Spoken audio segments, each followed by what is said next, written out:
Hey everybody, it's D'Artagnan show. No, it is not another daily devotional. I just wanted to give you a quick recap. I really wanted to be doing videos often, and I kept trying to do them. They just would not come out right. Like there was something you couldn't see me doing, or it was just the wrong angle, or I kept screwing up with my speech. And since I'm not much of an editor, I really couldn't go back and fix it. Even with the YouTube studio, it doesn't work for me. I can't edit anything. So I don't know, but I am here to say I lost 12 pounds. So it does work, and it's a cross between a keto diet and Dr. Mark Hymen's reset, and it's supposed to be for 10 days. I did cut it short a little, but I'm still doing the keto. I have been doing better than ever. I can't believe it. I mean, my mental health is better than it has been. Leaving out the sugar, leaving out the pasta, leaving out the breads, leaving out any junk. It just seems like it really does have a positive impact on the body. I'm not saying that I'm going to live until 100 years old.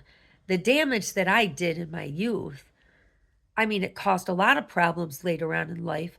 But what I can say is the quality of my life has greatly improved from doing the combination of different regimens that I have seen different people talk about. Lauren Kennedy West, for instance, does the metabolic therapy keto for her now in remission schizoaffective disorder.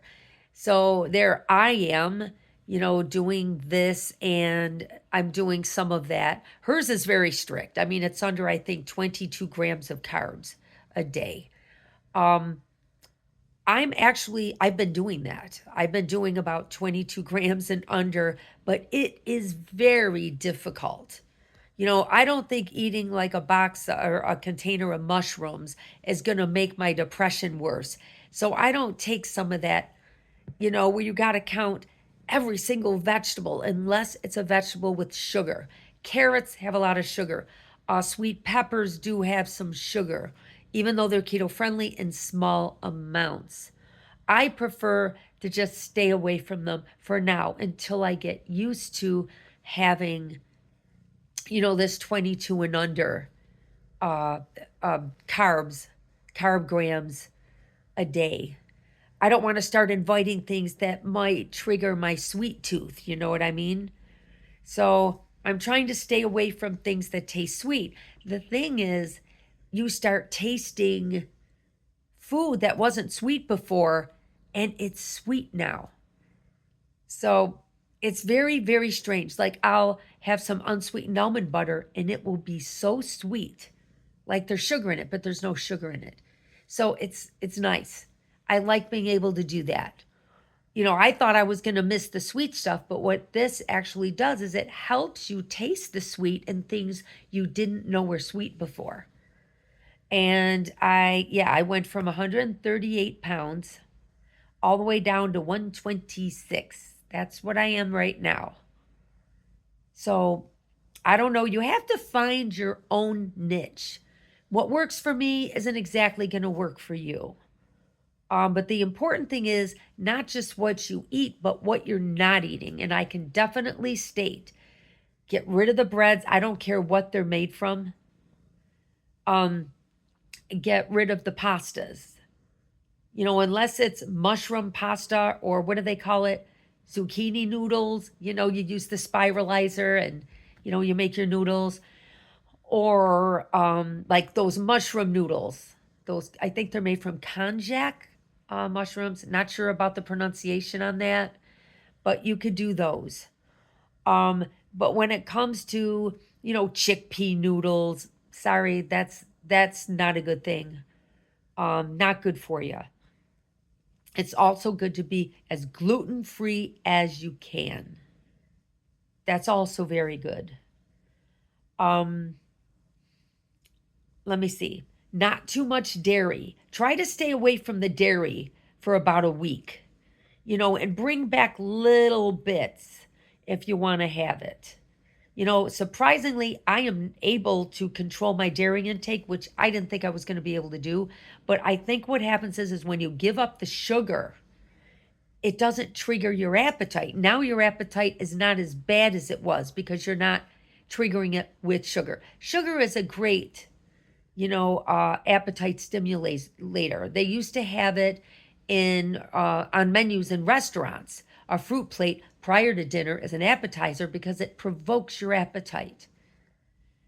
And I know they don't have that as much because so many people out there are food addicts.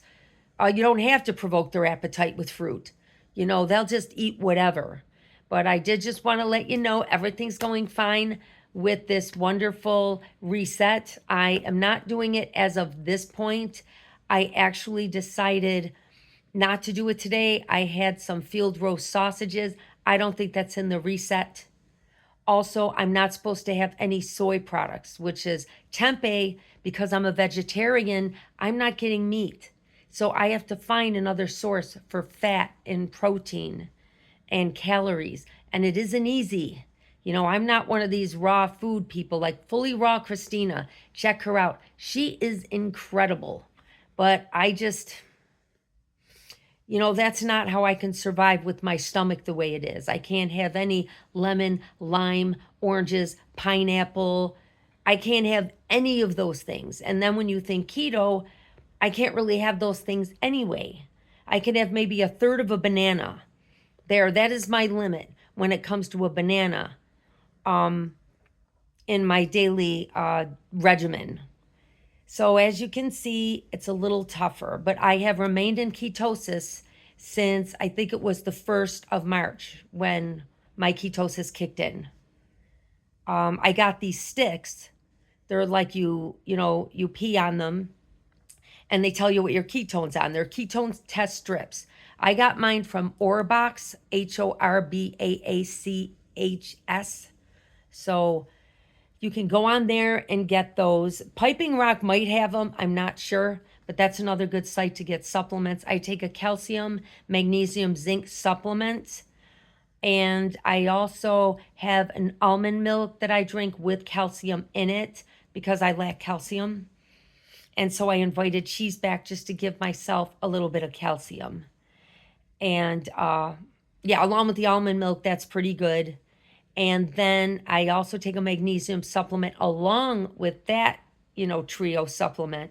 And I take that at night. I'm going to be taking that any minute now. So along with my melatonin, which I take before bed, and I take my multi with iron, and I take a vitamin E as well, a supplement. And I know I should be doing more omegas, but I do eat nuts. And nuts are, they give me some. And I have Brazil nuts for selenium.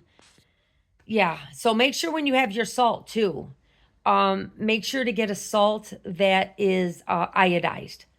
I know a lot of people are against the processing, but try to get some sea salt with some iodine in it. Make it organic, something like that, because we're running out of a lot of trace minerals, and that could be adding to why, as a society, we're getting too sick as well.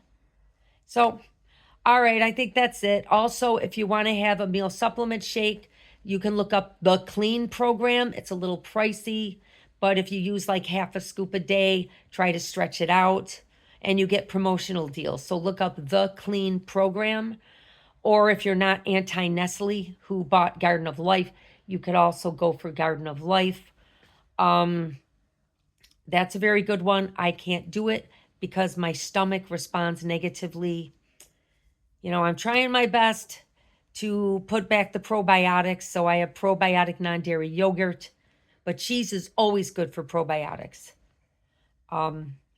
So there's a couple tips for you, in case you want to do some research and find out what works for your body. What works for me might not work for you. So make sure you recognize that. All right, so just try to personalize it, but make sure, try to get the carbs down if you can. And try to make sure if you're eating meat or dairy, anything like that, make sure it's pasture raised, free range. That's what you want. All right, I think that's enough for now. All right, I'll check you out. I think my arm is getting a little weak. So I'll chat with you tomorrow when I do the daily devotional. Love you guys. Peace out, my fellow brothers and sisters. Good luck.